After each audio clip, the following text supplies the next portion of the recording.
Hello everyone. कर्मचारियों की संख्या के मामले में जल्दी ही स्टेट बैंक ऑफ इंडिया को पीछे छोड़कर देश में नंबर 1 बन सकता है एचडीएफसी बैंक। एचडीएफसी बैंक जो देश का सबसे बड़ा प्राइवेट बैंक है, जल्द ही भारत के सबसे बड़े bank state bank of India को पीछे छोड़कर बैंकिंग क्षेत्र में सबसे ज़्यादा कर्मचारी वाला बैंक बन सकता है। एचडीएफसी बैंक में वित्तीय वर्ष 2024 के अंत तक 2,13,527 कर्मचारी थे, जबकि स्टेट बैंक ऑफ इंडिया में 2,32,296 कर्मचारी थे।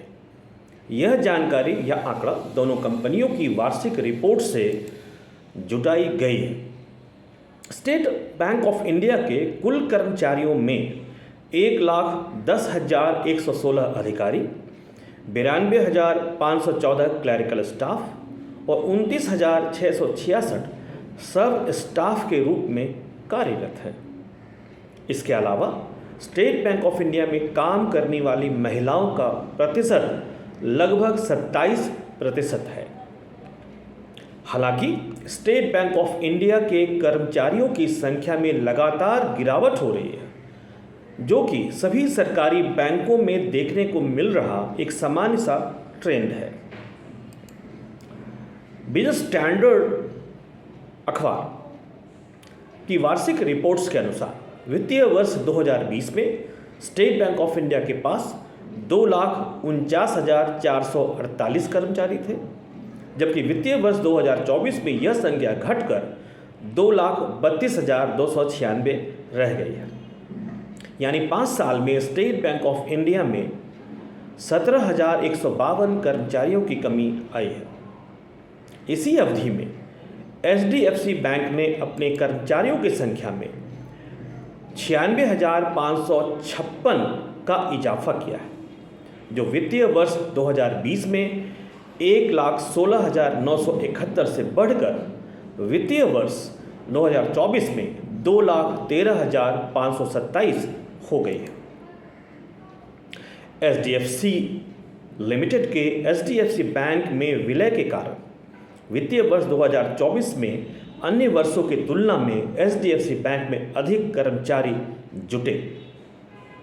एचडीएफसी बैंक ने अपनी वार्षिक रिपोर्ट में कहा है कि वित्तीय वर्ष 2024 महत्वपूर्ण था क्योंकि हमने एचडीएफसी लिमिटेड के कर्मचारियों का विलय के बाद स्वागत किया। एचडीएफसी बैंक के कर्मचारियों में से करीब 26% महिलाएं हैं। एचडीएफसी बैंक के मैनेजिंग डायरेक्टर और सीईओ शशिधर जगदीशन ने बैंक की वित्त वर्ष 2024 की वार्षिक रिपोर्ट में कहा है कि एचडीएफसी बैंक बाकी बीएफएसआई सेक्टर की तरह हाल के समय में टैलेंट की अनिश्चितता अर्थात टैलेंट अनसर्टेनिटीज का सामना कर रहा है। वित्तीय वर्ष 2024 में कर्मचारियों का नौकरी छोड़ना बैंक के लिए एक बड़ी चिंता की बात थी, जैसा कि पूरे उद्योग में देखा गया। वित्तीय वर्ष 2024 में इस समस्या में कुछ सुधार हुआ है, जो एचडीएफसी बैंक के आंकड़ों में भी साफ दिखाई देता है। एचडीएफसी बैंक ने कर्मचारियों के नौकरी छोड़ने को रोकने के लिए वित्तीय वर्ष 2024 में एक टास्क फोर्स बनाई है, जिसने इसके कारणों की पहचान की और सुधार के लिए कदम उठाए। शशिधर जगदीशन ने कहा कि मैनेजर्स अपने कर्मचारियों की देखभाल के लिए सीधे तौर पर जिम्मेदार होते हैं और टीमों को बनाए रखने और उनकी भागीदारी बढ़ाने के लिए काफ़ी कोशिशें की गई हैं, प्रयास किए गए हैं। एचडीएफसी बैंक ने नए कर्मचारियों की ट्रेनिंग और प्रोफेशनल लर्निंग को बेहतर बनाने के लिए अच्छा खासा निवेश किया है और कर्मचारियों की समस्याएं समझने और उन्हें नौकरी छोड़ने से रोकने के लिए एक सक्रिय सुनवाई तंत्र भी शुरू की गई है। श्री शशिधरन ने कहा कि इसका नतीजा यह रहा है कि वर्ष 2024 में नए शामिल होने वाले कर्मचारियों के एट्रिशन में अर्थात नौकरी छोड़ने में पिछले साल की तुलना में 10% के दर की गिरावट आई है और कुल एट्रिशन दर में 7% से ज़्यादा की कमी देखी गई है। भारतीय रिजर्व बैंक के आंकड़ों के अनुसार प्राइवेट सेक्टर के बैंकों के कर्मचारियों की संख्या पिछले 5 सालों में 1.5 गुना बढ़ गई है और अब यह संख्या सरकारी बैंकों से ज़्यादा हो गई है, जो प्राइवेट सेक्टर के बैंकों के बढ़ते मार्केट शेयर को दर्शाता है।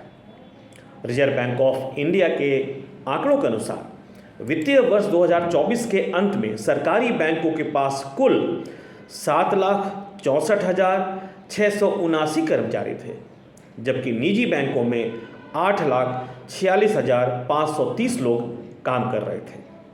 वित्तीय वर्ष 2020 में सरकारी बैंकों के पास 7,70,409 कर्मचारी थे, जबकि निजी बैंकों के पास 5,54,950 कर्मचारी थे।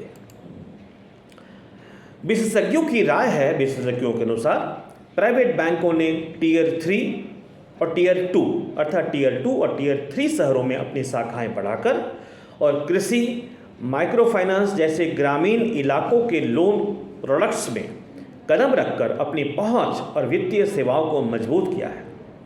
दूसरी तरफ प्राइवेट बैंकों के मुकाबले सरकारी बैंक उतनी तेजी से नई शाखाएं नहीं खोल रहे हैं।